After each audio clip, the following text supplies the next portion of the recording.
Halo teman-teman, pada video kali ini saya akan menjelaskan tentang proses perumusan Pancasila.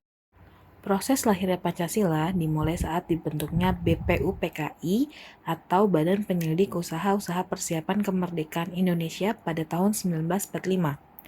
Dalam sidang pertama BPUPKI tanggal 29 Mei hingga 1 Juni 1945, para tokoh bangsa membahas dasar negara Indonesia Merdeka. Pada tanggal 29 Mei 1945, Mohyamin mengajukan gagasannya tentang dasar negara. Dia adalah salah satu tokoh yang pertama kali mengajukan gagasan tentang dasar negara. Adapun berikut ini adalah isi dari gagasan. Mohyamin mencetuskan: pertama, peri kebangsaan; 2, peri kemanusiaan; 3, peri ketuhanan; 4, peri kerakyatan; dan terakhir adalah kesejahteraan sosial. Berikut itu adalah gagasan yang dicetuskan oleh Muhammad Yamin pada tanggal 29 Mei 1945. Adapun selanjutnya, pada tanggal 31 Mei 1945, Supomo mengajukan gagasannya tentang dasar negara. Berikut ini adalah hal-hal yang digagas oleh Supomo pada tanggal 31 Mei 1945. Supomo mengusulkan yang pertama, persatuan; 2, kekeluargaan; 3, keseimbangan lahir dan batin; 4, musyawarah; dan yang terakhir adalah keadilan rakyat. Berikut itu adalah hal-hal yang disampaikan Supomo dalam sidang BPUPKI yang diselenggarakan pada tanggal 31 Mei 1945 untuk mencetuskan rumusan dasar negara.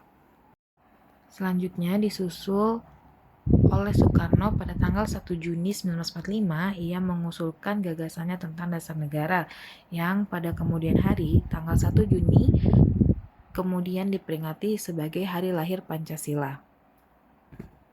Adapun rumusan oleh Insinyur Soekarno adalah: pertama, kebangsaan Indonesia; 2, internasionalisme dan perikemanusiaan; 3, mufakat atau demokrasi; 4, kesejahteraan sosial; dan terakhir, ketuhanan yang berkebudayaan.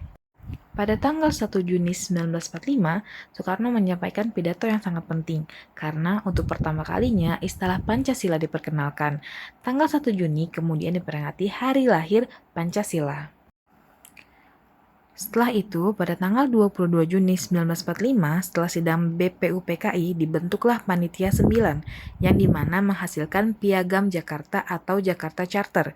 Piagam Jakarta menjadi rancangan pembukaan Undang-Undang Dasar dan memuat rumusan awal Pancasila, di mana tokoh-tokoh yang tergabung dalam Panitia 9 itu berusaha mencapai kesepakatan demi persatuan bangsa. Selanjutnya, pada tanggal 29 Juni 1945, terjadi penyempurnaan teks Pancasila dengan menambahkan kata ketuhanan pada sila pertama. Selanjutnya, setelah Indonesia merdeka, PPKI mengadakan sidang pada 18 Agustus 1945 untuk mengesahkan Undang-Undang Dasar 1945 dan menetapkan Pancasila sebagai dasar negara. Pada sidang ini juga, sila pertama diubah menjadi ketuhanan yang Maha Esa agar lebih dapat diterima seluruh rakyat Indonesia yang beragama dan berbudaya. Perubahan ini menunjukkan sikap toleransi dan persatuan yang sangat tinggi dari para pendiri bangsa. Kemudian, tanggal 22 Agustus 1945, teks resmi Pancasila diumumkan oleh Soekarno sebagai dasar negara Indonesia yang sudah disempurnakan. Dari proses lahirnya Pancasila, terdapat banyak nilai Pancasila yang dapat kita pelajari, seperti musyawarah, persatuan, toleransi, dan cinta tanah air. Para tokoh bangsa rela mengesampingkan perbedaan pendapat demi kepentingan bersama. Hal ini menunjukkan bahwa persatuan adalah kunci utama dalam membangun bangsa Indonesia.